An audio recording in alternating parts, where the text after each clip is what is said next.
부활하신 주님이 제자들에게 나타나셔서 마지막에 하신 그 모습은 제자들을 향하여 두 손을 드시고 축복하시는 일을 하십니다. 우리 부활하신 주님, 살아계신 주님, 우리를 살리신 주님은 우리를 지금 두 손 벌려서 두 손 들고 축복하고 계시다는 사실을 여러분들은 명백히 기억해야 될 줄로 믿습니다. 아멘. 여러분, 자녀들에게 부모는 늘 축복하죠. 자녀들을 저주하는 부모가 어디 있습니까? 늘 격려하고 축복하는 것이 그가 잘 되기를 늘 정말로 우리 기독교가 아니어도 다른 종교의 사람들도요, 자녀들을 축복합니다. 하물며 우리의 생명이시고 우리를 진실로 사랑하신 하나님이 우리를 왜 안 축복하시겠어요? 여러분, 하나님의 사랑을 정말로 작게 보지 말고 하나님의 큰 사랑을 늘 경험하고, 하나님이 나를 축복하신다, 하나님이 나를 도우신다, 하나님은 진실로 은혜로우시다, 하나님은 진짜 나를 돕고 계시다, 나의 산성이시다, 나의 큰 도움이시다, 작은 도움이 아니라 어떤 도움? 큰 도움이시다 라는 이 믿음으로 여러분 어떤 일을 하든지 믿음의 자녀답게 믿음 가지고 당당하게 사시길 축복합니다. 어떤 일을 하든지 기죽지 말고요, 나를 도우시는 분인데 뒷 배경에서 계속 밀어주는 분이 계신데 얼마나 든든해요. 아멘. 여러분들의 하나님은 멀리 계신 게 아니라 늘 우리 삶에서 우리를 고치시고 우리를 양육하고 계시고, 그죠? 우리를 도우시는 우리의 보호자입니다. 그 주님의 은혜, 그 주님이 축복하신다는 걸 늘 기억하면서 오늘도 모든 말씀을 통하여 사실은 여러분에게 축복하고 있는 말씀이에요. 여러분들을 정죄하거나 여러분들에게 교훈을 주는 게 아니라 이 모든 말씀에서 여러분들에게 은혜를 주시고 여러분들을 얼마나 사랑하시는지 축복하고 계시는 말씀인 줄로 믿습니다. 엠마오로 가는 두 제자에게 나타나셔서 그들의 눈을 열어서 모든 성경에서 그리스도의 말씀으로 보게 할 때에 그들의 마음이 뜨거워졌다라고 했습니다. 오늘도 그리스도의 말씀을 통해서 여러분들의 마음이 뜨거워지는 이 시간이 되기를 축복합니다. 네, 오늘 말씀은 사무엘상 27장의 말씀은요, 다윗이 두 번째 블레셋의 가드에 가서 살게 되어지는 이야기입니다. 첫 번째는 21장에서 다윗이 가드에 한번 가거든요. 근데 오늘 이제 두 번째로 블레셋의 가드에 가서 살게 되어지는 이야기입니다. 다윗이 어디로 가요? 가드에 가게 됩니다. 이제 사울을 피하여 도피 여정 가운데 20곳을 가게 되는데 가드에 두 번을 가게 돼요. 그래서 21장에 한번 가고 계속해서 광야 여정을 다니면서 여러 가지 일을 경험한 후에 많은 생명의 주님께서 주시는 풍성한 은혜들을 맛보고 이제 27장에서 다시 한번 이제 가드로 가게 되어지는 이야기입니다. 자, 가드는요, 블레셋의 5도시 중에 하나예요. 블레셋의 5도시가 아스돗, 아스글론, 에글론, 가드, 가사, 이렇게 5개의 도시가 있거든요. 그 중에서 이 가드는 왕이 살고 있는 왕도예요. 행정도시고 이곳에 아기스 왕이 살고 있습니다. 그곳에 이제 다윗이 가게 되어지고 1년 4개월을 이 가드에서 머물게 돼요. 꽤나 오랜 시간 동안 있게 되죠. 예. 자, 가드가 어딘지 알겠죠? 그런데 이제 우리가 가만히 한번 생각을 해보세요. 이해가 안 가는 부분이, 표면적인 내용 스토리를 보면은 이해가 안 가는 부분이 무엇입니까? 사실은 다윗은 이스라엘의 왕이 될 사람이에요. 그런데 블레셋은 지금 뭐예요? 이방 민족이잖아요. 그렇죠? 늘 이스라엘을 공격하고 골리앗의 도시잖아요. 가드는 또한. 근데 그곳에 사울을 피하여 다윗이 블레셋으로 가서 살고 그곳에서 1년 4개월이나 머문다는 것은 사실 얼핏 생각하면 이해가 가지 않습니다. 이 겉표면적으로 보는 이 이야기들을 보면은 굉장히 어리석은 이야기로 보입니다. 아니, 이스라엘의 왕이 될 사람이, 이것은 오점이거든요. 자기 경력의 오점이 되는 거예요. 왜냐하면 사울 왕이 무서워서 블레셋에서 도망가서 거기서 1년 4개월이나 아기스 왕이랑 같이 산다는 게 말이 안 되는 것처럼 보입니다.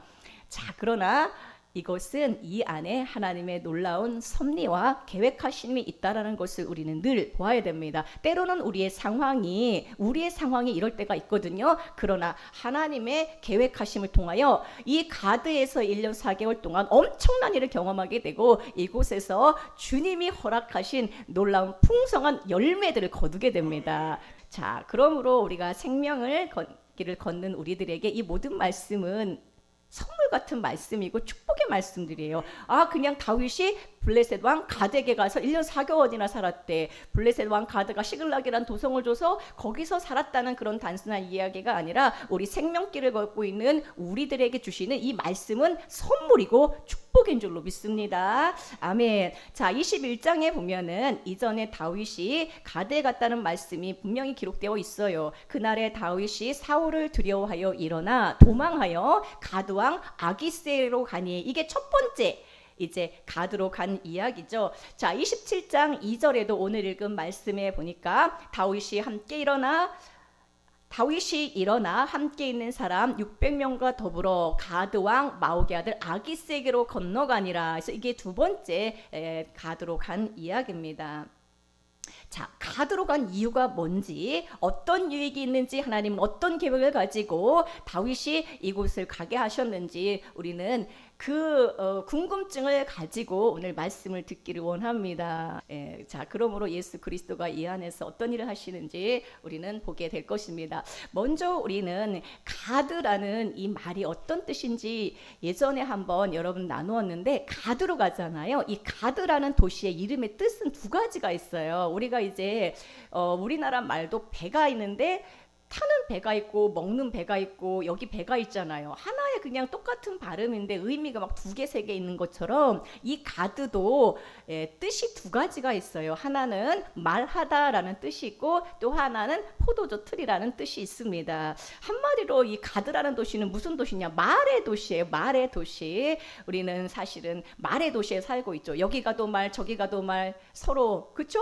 계속해서 자기 말을 많이 합니다. 말을 많이 하는 사람 옆에 있으면 참 피곤하죠. 가드가 사실은 이 말의 도시예요. 그래서 우리가 말을 통하여 어떤 큰 유익을 얻기도 하지만 말 한번 실수해가지고 여러 가지 상황이 꼬이는 것도 보게 되죠. 그래서 말을 항상 조심해야 되는데, 이 가드라는 뜻이 뭐예요? 말하다라는 뜻이 있어요. 말하다. 자, 그런데 우리는 어떤 말을 해야 되는 사람들일까요? 우리는 가드의 말하다의 도시에 살고 있는데 우리는 어떤 말을 해야 되는 사람인가? 우리는 성경을 통하여 우리가 이렇게 달라졌구나라는 걸 보게 돼요. 우리는 예전에는 자기 말이 충만한 사람이었어요. 자기 과시가 충만한 사람이었어요. 골리앗이 자기 과시란 뜻이거든요. 골리앗은 가드에 살아서, 가드 출신 골리앗은 자기 과시가 충만하고 늘 자기 말이 충만한 사람이 바로 골리앗이에요. 그러나 이런 골리앗을 주님께서 쓰러뜨리시고 이제 우리는 뭐예요? 끝났어요. 다윗이 와서 가드 사람 골리앗의 목을 베잖아요. 우리는 예수 그리스도 안에서 이미 끝났어요. 십자가에서. 그러므로 이제 우리는 어떤 말을 하는 사람들입니까? 자기 말이 아니에요. 자기 자랑하는 사람이 아니에요. 나를 드러내는 사람이 아니라 우리는 늘 뭐예요? 우리 구주의 은혜를 자랑하고 구주를 찬송하는 자는 줄로 믿습니다. 이 가드 안에 말하다는 의미가 있는데 우리에게는 주님이 이 말을 고쳐주신 거예요. 뭐 하는 자들로? 나의 말을 하는 게 아니라 그리스도를 말하고 그리스도를 찬송하고 그리스도를 감사하는 자들로 만드신 줄로 믿습니다. 할렐루야. 자, 그러므로 우리가 사실은 사람의 말로 가득하다면 우리가 블레셋에 그냥 가드로 있는 거예요. 내가 진짜 내 말로 가득하고 사람의 말로, 세상 사람 돌아가는 이야기로만 충만하면 나는 그냥 지금 블레셋 가드 사람으로 살고 있는 거예요. 그러나 생명의 그리스도가 오셔서 나를 차지하시고 내 안에 그리스도의 말씀이 풍성히 거하고 그리스도의 은혜를 찬양하는 사람이 되어질 때에 이제 나는 그 가드의 도시가 그리스도가 오셔서 점령한 생명의 언어하는 자인 줄로 믿습니다. 이 모든 말씀은 우리의 그리스도가 우리 인생에 오셔서 바꾸시는 역사들입니다. 이 다윗이 이 블레셋의 가드에 갔다라는 것은 우리가 사실은 블레셋이거든요. 우리가 골리앗이에요. 근데 내 인생에 주님이 찾아오셔서 골리앗을 끝내시고 우리 안에 그리스도가 오셔서 우리를 점령하시고 그리스도를 말하는 자가 되게 하셨다라는 것입니다. 또한 가드라는 뜻은 포도주 틀이라는 또 하나의 뜻이 있어요. 있어요. 할렐루야. 어떤 뜻이요? 포도주 틀. 여러분 세상에서 포도주를 많이 먹으면 어떻습니까? 말을 많이 하게 되죠. 술 먹으면 말이 많아지잖아요. 그게 이 가드 안에 다 담겨 있어요. 그러나 우리는 생명의 포도주인 그리스도에게 취한 사람이에요. 성령의 세술에 취한 사람입니다. 성령의 세술에 취한 사람은 누구를 말합니까? 사도행전 보세요. 제자들이 다음 데에 그리스도가 하신 일들을 선포하잖아요. 우리는 성령의 세술, 성령의 포도주에 취해서 그리스도를 찬양하고 그리스도를 말하는 자인 줄로 믿습니다.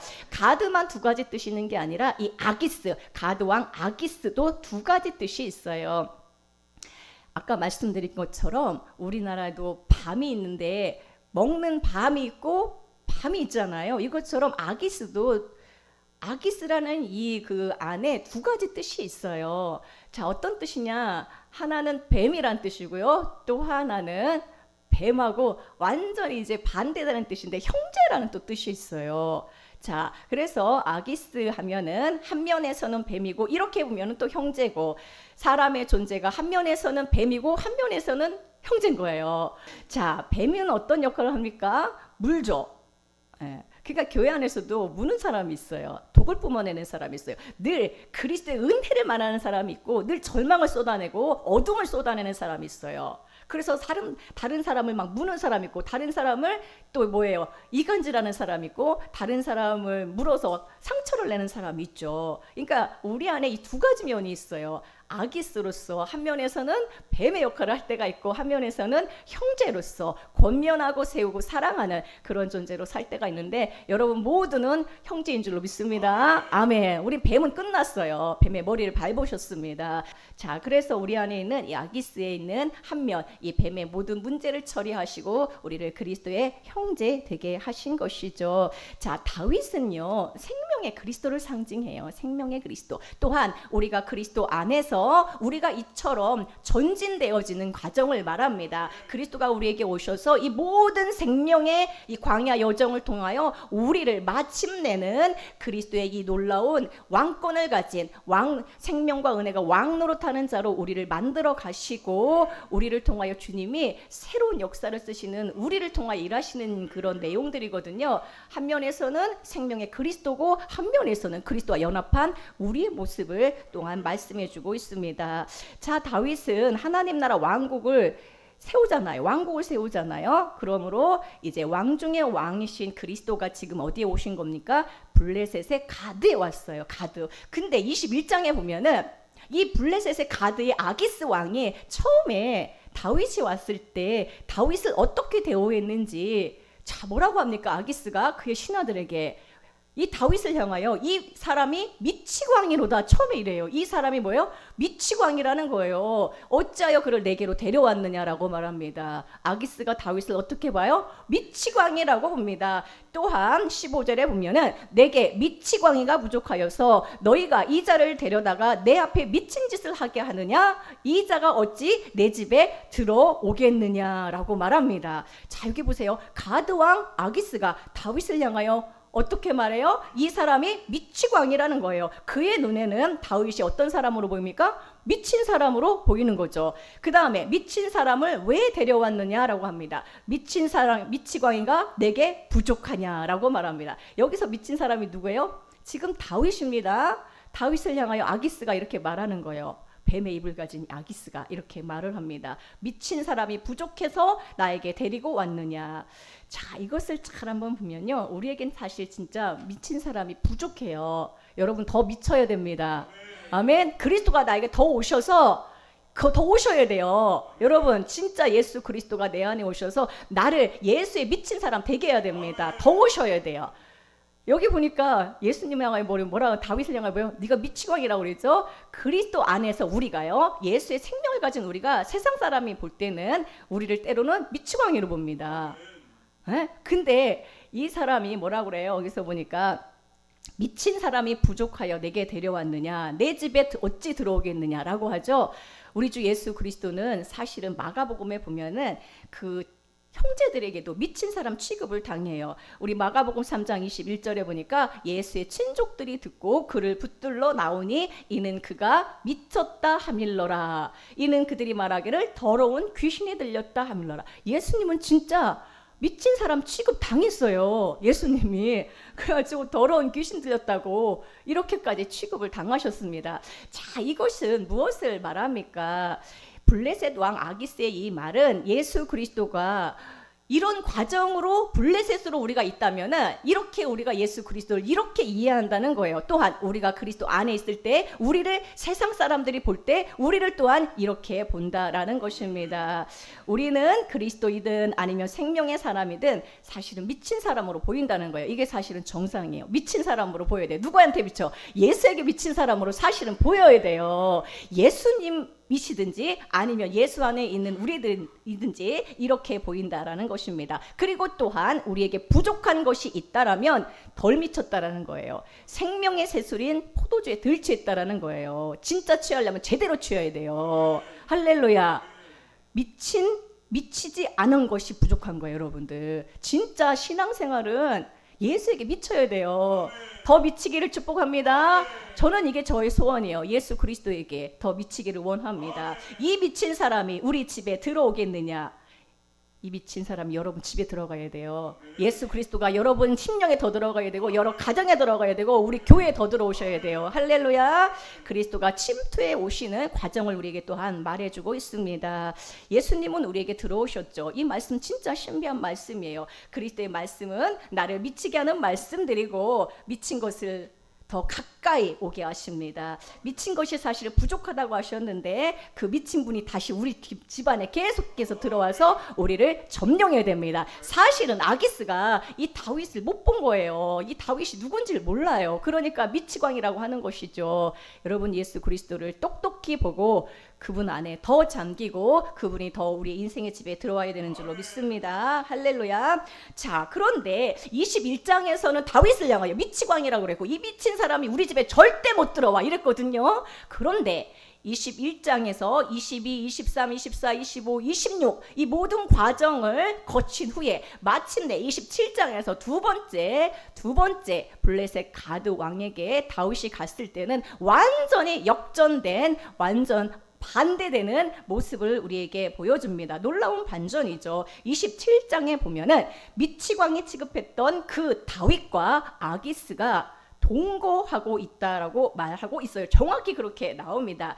3절 말씀 보겠습니다. 다윗과 그의 사람들이 저마다 가족을 거느리고 혼자 온 것도 아니에요. 가족을 거느리고 가드에서 누구와 동거했어요? 아기스와 동거하였는데 다윗이 그의 두 아내 이스라엘 여자 아히노암과 나발의 아내였던 갈멜 여자 아비가일과 함께 하였더니 사실은 이게 우리의 신앙의 어떤 전진된 모습들이에요. 처음에는 예수 믿는 사람 다 미친 사람 같고 나는 내 집에 나는 내 인생에 절대 이런 일은 없어. 예수 믿는 일은 없어. 그러다가 이제 어떤 일이 벌어집니까? 예수 그리스도에게 미쳐서 예수 그리스도와 동거하는 그러한 자로 나중에는 주님이 이렇게 바꾸시는 놀라운 역사를 보게 됩니다. 아기스와 같이 산 것이죠. 자, 21장에서 27장까지 다윗은 수많은 광야 여정을 거칩니다. 그 이후에 다시 이 가드 왕 아기스에게 왔을 때는 이제 완전히 달라진 역전된 모습을 우리에게 보여주고 있습니다. 사실은 우리는 늘 블레셋 사람들을 만나고 또 블레셋이라는 곳에 보내셔요. 우리를 블레셋에 보내시고 블레셋 사람을 만납니다. 근데 우리가 생명의 그리스도인들이 블레셋 사람을 만날 때 그 사람들이 우리를 미친 사람으로 때로는 보고 이 사람 미치광이가 절대 내 집에 못 들어온다.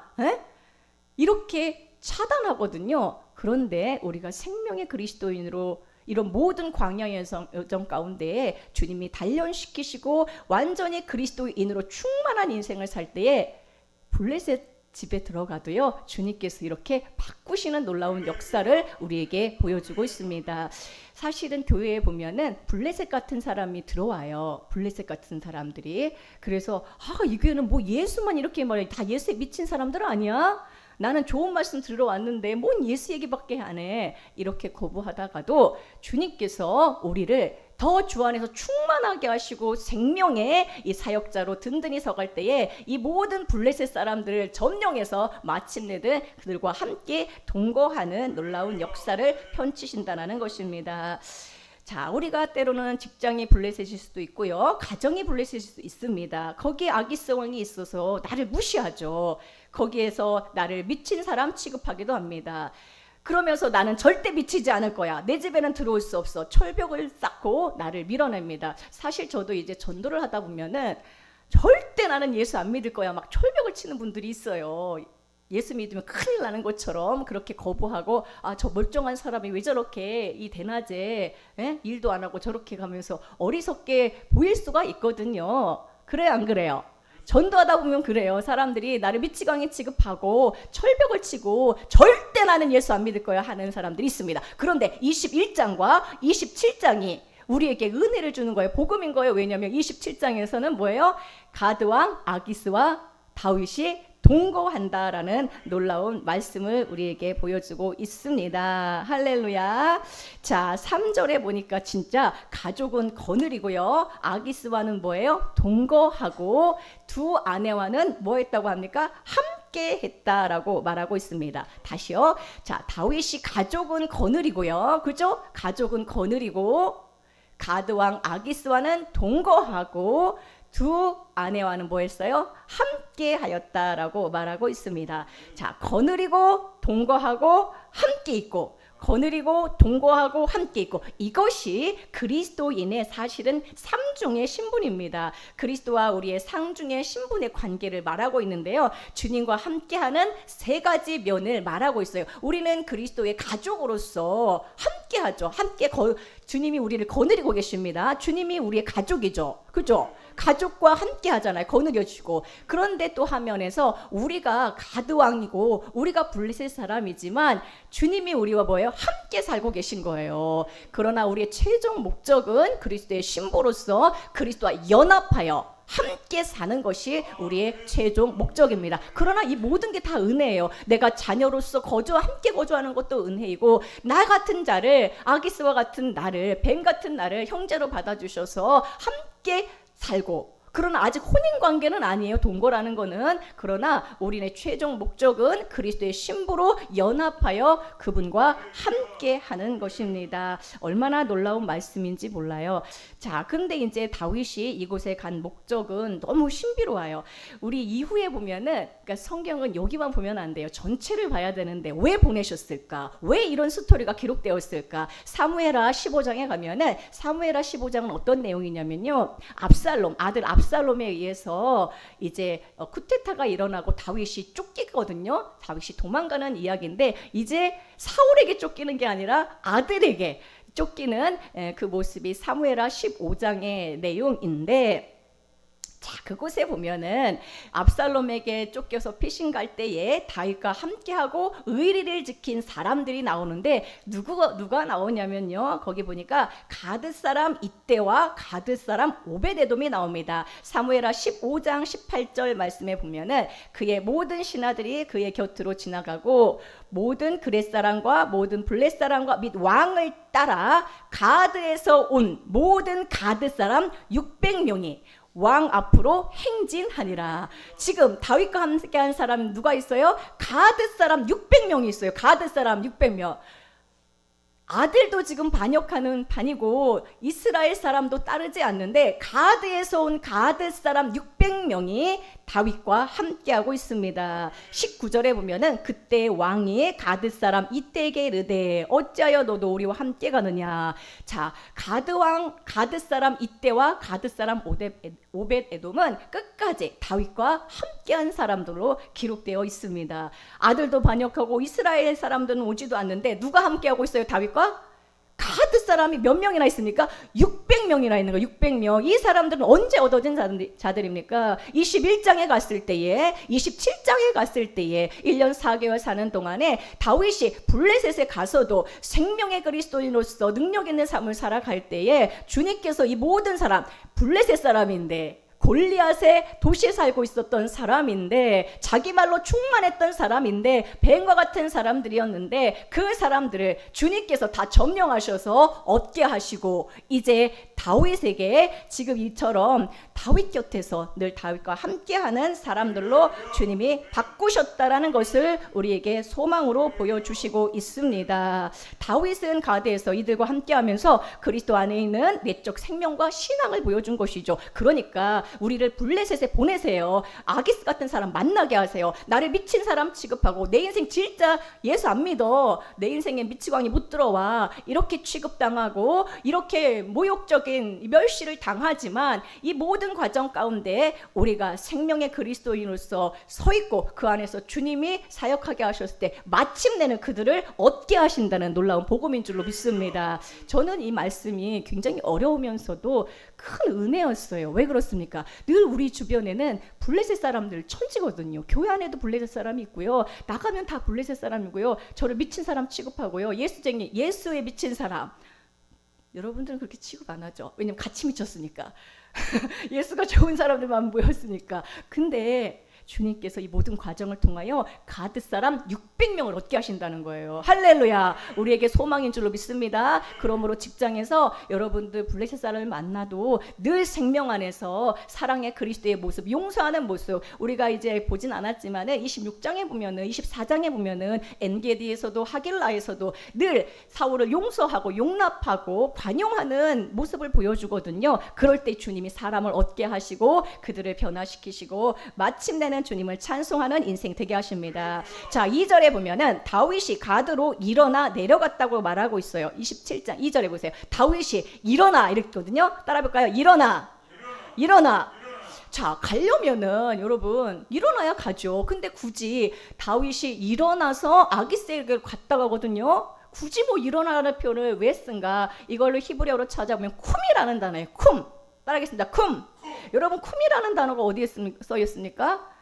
마가복음 5장에 보면은 야이로의 딸이 죽었죠. 야이로의 회당장 야이로의 딸이 죽었을 때 예수님이 그의 손을 잡아 일으키시면서 달리타 쿰, 소녀야 일어나라. 일어나라는 뜻이 쿰이에요. 쿰. 이 쿰은 죽은 자를 일으켜 세우는 부활의 생명을 말합니다. 그러므로 다윗이 일어나 갔다라는 건 뭐예요? 부활 생명으로 일어나 갔다라는 거예요. 여러분 어디를 가든지 블레셋으로 보내실 때, 블레셋으로 갈 때에 정말로 우리 옛사람으로 하면 안 돼요. 부활 생명 안에서 쿰해야 돼요. 부활 생명 안에서 일어나 그리스도 안에서 나는 새로운 생명으로, 옛사람은 끝났고 내 안에 그리스도가 살아 역사하시는 이 부활 생명으로 나갈 때에 가드 사람 600명을 얻게 하시는 줄로 믿습니다. 얼마나 감사합니까? 하나님이 우리를 어떤 환경으로 보내실 때에 우리는 그 환경과 장소가 중요한 게 아니라 우리는 길을 걷는 사람들이에요. 생명의 길을 걷는 사람들. 이 길을 정말로 묵묵히 걸어갈 때, 그것이 가드이든 그곳이 어디든 주님 보내시는 곳에 갈 때에 그곳에서 생명의 역사를 일으키시고 주님이 예비된 그 복을 허락하시고 얻게 하시고, 나중에는 이 600명이 얼마나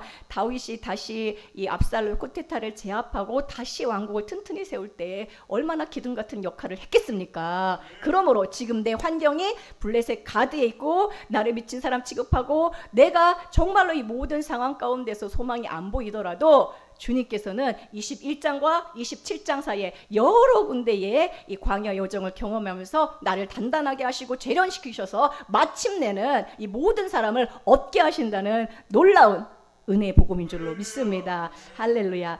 26장 마지막 절에 보면요, 사울은요 자기 곳으로 가고, 여러분 지금 27장 봤잖아요. 근데 26장 마지막 보면은 사울은 자기 곳으로 가고 다윗은 자기 길로 갔다라고 그래요.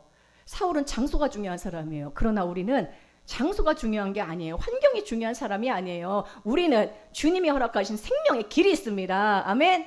여러분은 길을 가는 사람들이에요. 그러므로 어떤 환경, 어떤 장소, 어떤 곳에 여러분 위치시키든지 이 생명길을 꿋꿋하게 걷는 모든 정말 믿음의 권속들이 되기를 축복합니다. 할렐루야. 아멘.